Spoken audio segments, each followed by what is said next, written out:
Hey guys, welcome back to the channel. We are here with another Hunter x Hunter review. Now, I know I only did one last week, and I'm sorry, my schedule got all messed up, but we are back, and I'm going to be honest with you guys, I finished the Yorknew City Arc. I also blew through the entire Greed Island arc. Honestly, once I met Crollo, he was such an interesting character that I couldn't stop watching it. Like, everything that happened after meeting him just sucked me in, and I blew through it all. But I do want to give you guys my thoughts and opinions on everything that happened. So today we're going to cover 5 episodes because they were very fast, very fierce, and I feel like we could just blow through them all. On the next episode that we do, we're going to cover the last 4 episodes and finish out the Yorknew City arc and move on to Greed Island, because I do want to tell you guys my opinions on both. So the last episode we watched was episode 49 and ended with Gon and Killua getting caught. Episode 50 started off with Gon and Killua in the headquarters of the Phantom Troop, still being questioned about the chain user, aka Kurapika. Now, Gon is getting questioned by Nobunaga. Turns out Nobunaga was actually partners with Uvogin on the majority of their jobs. They were actually real friends. Nobunaga finds out Gon beat Shizuku in an arm wrestling match, so he decides he wants to arm wrestle Gon. Except he does it over and over again, and Gon, even as an enhancer, his hand starts getting all bruised up and raw. Nobunaga starts getting emotional, and we get to see a whole new side of the Phantom Troop and how much they actually care about their comrades. Nobunaga breaks down into tears talking about Uvogin. And this actually infuriates Gon. He sees that they're capable of empathy and caring, and they feel the pain of loss, and he can't understand how they can put that on somebody else. Like, if they can understand the pain of losing somebody, why would they do that to somebody else? We got a few clips of Kurapika, a few clips of Leorio and Zepile, but nothing of substance really happened.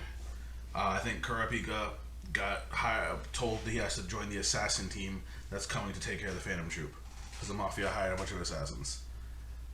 But we do get to see a huge character moment for Killua.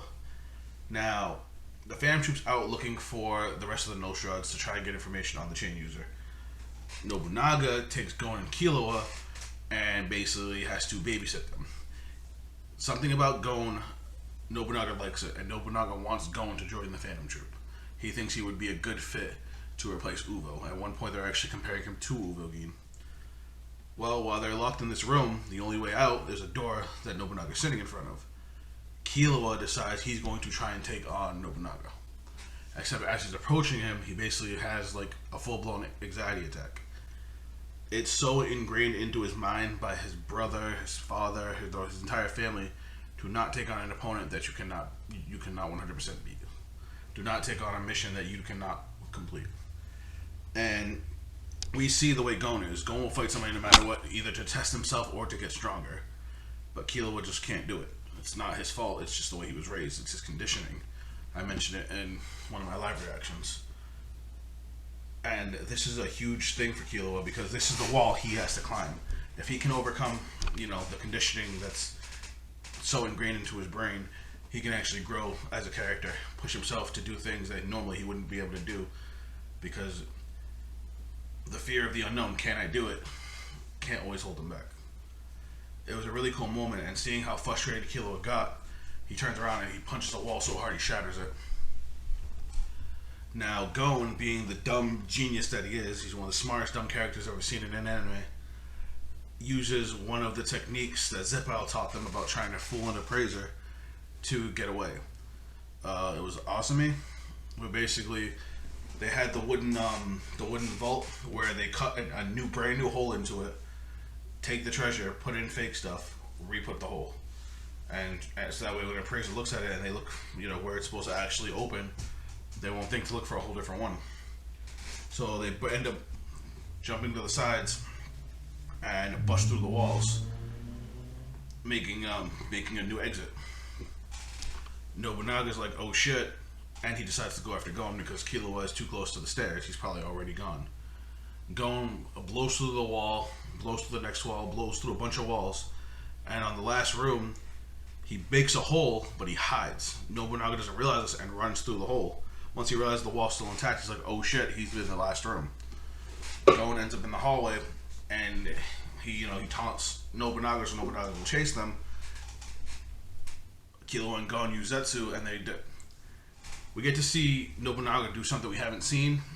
It's a new application of Nen, combining both Ten and Ren, and he makes almost like a dome. I think he called it En or In. So he doesn't have to see them or sense them, but he will feel them almost like a sixth sense. It actually reminds me of something from Naruto where Neji had a blind spot in his Byakugan, so he would filter chakra up it, so that way if anything entered it, he would feel it. It was actually really cool to see that a different use of Nen. The episode ends with Gon and Killua getting away, and honestly, it was an okay episode. But 51, this is where it's at. The episode starts off with Neon pissed off at her dad because she realizes that the auction is still gonna happen. She ends up ditching her bodyguards and ends up in.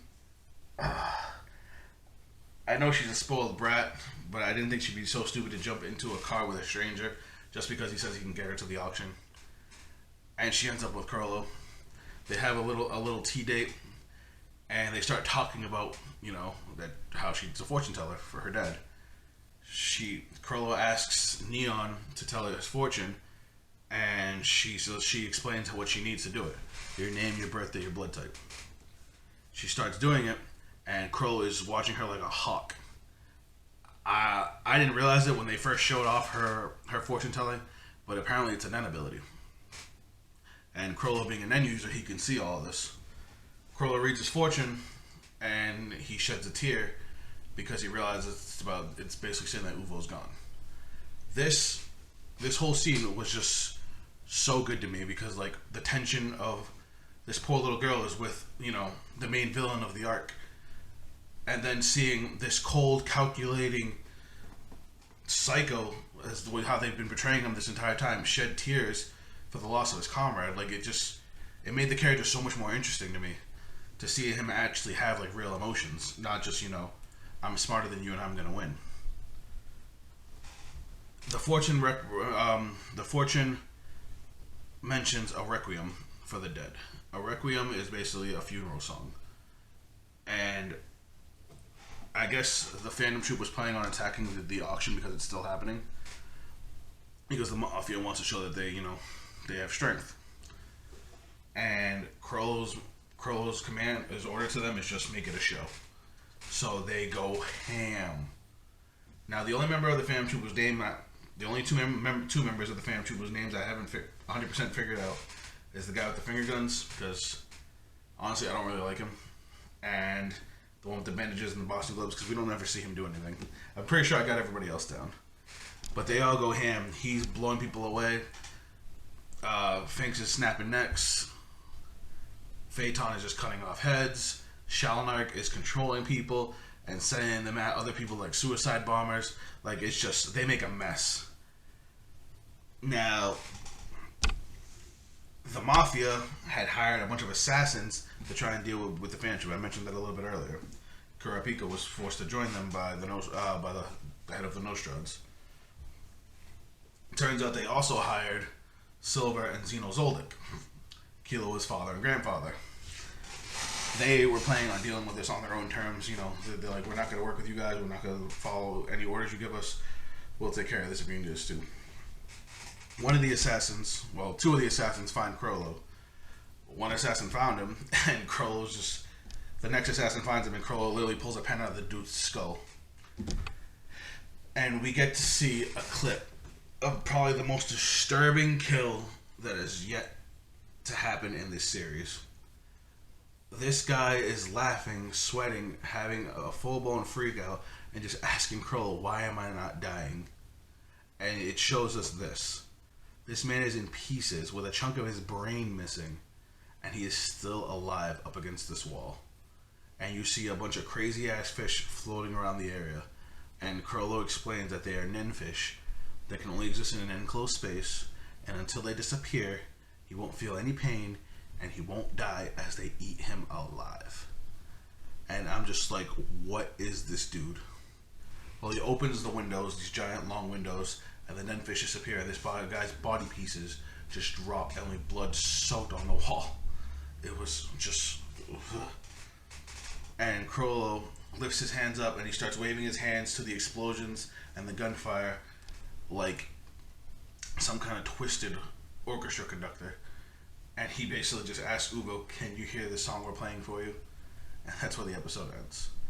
The next episode, it starts off with, Kurapika going through the hotel, the Zoldycks going through the hotel, all trying to find the Phantom Troop. Gon and Killua call, they call Kurapika, they explain that they got caught by the Phantom Troop and managed to get away, and that they want to meet up with him later. But then we get to see one of the coolest fights so far, where the Zoldycks take on Crollo. Now, I knew Crollo was going to be strong, but I didn't think he was this much of a beast. He's dodging their attacks, he's, fighting them hand to hand. He pulls out a knife and manages to cut Silva. And Silva's like, wow, that knife really cut me. That must be a really, really good knife. But then he realizes from the design, he realizes the maker of the knife, and he's like, oh, it must be poison. This dude just grabs his arm and squeezes it, and blood spurts out with the poison. And then he takes a piece of his hair and cuts off his own circulation by wrapping it around his arm, because he's just that much of a mad lad. Zeno, on the other hand, manages to basically tear apart Crollo's entire Nen ability, because I guess Silva had to kill one of the Phantom Troop members in the past, and he had met Crollo before, so he knew that Crollo could steal Nen abilities. Well, he realized, Zeno's like, you must be a specialist with that kind of ability. It probably has a higher activation requirement or activation cost, and you probably have to meet a bunch of criteria to actually be able to steal somebody's ability. So as long as we keep you engaged in combat, you aren't going to be able to do that to us. So, Zeno starts fighting with him. We get to see Zeno's Nen ability, or I assume it is, but he makes a giant, aura dragon and sends it after Crollo. Crollo pulls out his book, and we get this cool scene. A Bandit Seeker is what his actual, skill is called. He opens it up, and you see the picture of the owl from the Shadow Beast, and he pulls out the cloth that he used to trap objects, and he tries to trap Zeno. Now, we know what he's trying to do, but Zeno doesn't. So Zeno just keeps his distance, keeps on attacking him. And Silva's, throwing in attacks here and there, and he's impressed by this dude being able to, keep up with both of them. Zeno manages to pin him against the wall, and then he rushes him and starts beating his ass, and he tells Silva, just do it. And you just see Silva make two big-ass balls of energy, looking like a Dragon Ball Z character. He smacks them together and blasts them, blowing out the entire back wall. There's explosions, there's chaos everywhere. We see another clip of Gon and Killua, and the episode ends with them hearing that explosion. Episode 52 starts off with the return of this asshole. Now, I know there's a lot of Illumi fans out there. Unfortunately, I am not one of them. I did not like the way he messed with my boy Killua. But, it turns out that while the Mafia was trying to show their strength by continuing the auction, they even sent a message out. They face cammed with the audience and were like, we're going to keep going. It turns out their corpses were being controlled by Illumi because they were already dead. Crollo hired Illumi to kill the heads of the Mafia, where the heads of the Mafia hired Zeno and Silva to kill the Phantom Troop. Well, Illumi got to them first. So that with their clients dead, Silva and Zeno had no reason to fight Crollo anymore. Crollo asks Zeno, he's like, if we really fought, who would win? Zeno's like, I would. But if you really try to kill me, that's a whole different story. Crollo was just like, wow, he realized I wasn't trying to kill him. And Crollo collapses, Zeno and Silva leave, and it was a wild set of scenes. The rest of the fam troop show up with Crollo, and they basically explain they're going to continue the plan like it was. Turned out their plan was to fake their own deaths, because they have someone who can make copies. Kotopi, right? Yeah. He makes copies of all their bodies, makes it look like they're all dead, and they copy every piece of treasure that they was planning on getting auctioned. And with Shinnok controlling the host and Pakunoda acting as the assistant, they just reel out all the copies and just sell all the fakes and take the real stuff and leave. Not much else happened in that episode, but the next episode kicks off with Crollo and the crew sitting on all their new treasure, and Crollo tells them we're leaving. We see some scenes of Gon and Kill LOL with Kurapika. Kurapika's like at a loss because he heard the Phantom Troop was dead. He sees the fake bodies and he's just like, my revenge is over. I got nothing left to do. And he's just depressed. Gon tells him it doesn't matter if the Phantom Troop's gone. You still have to get back the eyes of your friends and family. And that kind of, brings a spark back. They start asking him questions about Nen. He basically tells them, about the contract, and then she starts giving them the minor details. It cuts back to the Phantom Troop, and Nobunaga's pissed that Crollo wants to leave. He's like, Uvogin's killer's still out there. What's wrong with you? And he basically pulls out the book, gets Nobunaga's information, and writes out his fortune, and gives him his fortune. He explains the way the fortune works. He writes out a bunch of the other Phantom Troop members' fortunes, and they start trying to decipher what's going on. Turns out that a bunch of them are supposed to die. Someone like Shizuku only got 2 verses because she was supposed to die within 2 weeks.